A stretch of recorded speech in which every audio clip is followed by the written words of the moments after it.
Igen, jól láttad. Ha ideges állítom. Ez a fiú.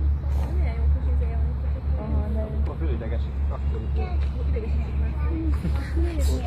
Fogjuk leganyagra.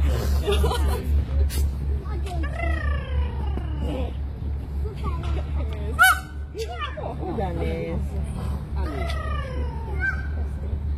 Másik is.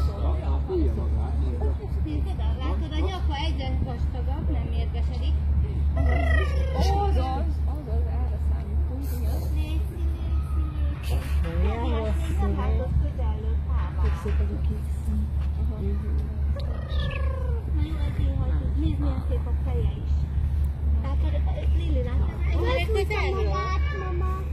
Igen, de már megnyugodott. De micsoda hosszú tolla van. nem? Ja. Majd a karácsonyra húz.